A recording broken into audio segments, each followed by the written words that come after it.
Alfredo's Resorts located here in San Fernando, Pampanga. Dito pala namin ginanap ang aming year-end party. Sobrang ganda dito mag-family bonding. Bukod sa may 14 swimming pools na sila, may mini zoo, at dito talaga loves mai-enjoy talaga ang mga kids at mga feeling kids. At meron din silang pa-mini ocean park dito. Makikita nyo dito iba't ibang klaseng magagandang isda.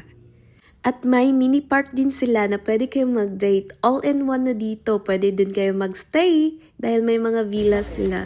Villa Alfredo's Resort in San Fernando, Pampanga boasts 12 themed swimming pools plus a separate children's waving pool with slides offering a variety of water experiences for all ages including the pirate and dinosaur themes as detailed on their official website. Sobrang napaka-affordable lang talaga dito. Pwede din kayo mag-glamping dito or any kinds team building activities. Meron din sila dito. Pa-wall climbing at meron din silang zipline dito. Kaya all-in-one na talaga, napakasulit.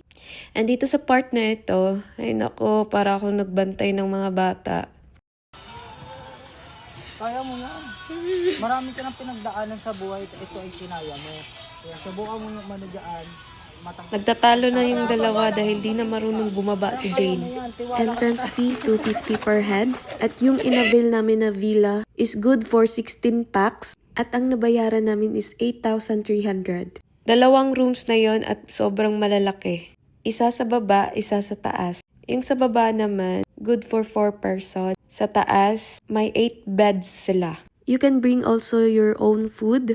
May corkage fee pala yung alak nila dito. This part naman, loves, dito ang wall climbing and zipline nila. Kaya tara na, gala na tayo dito.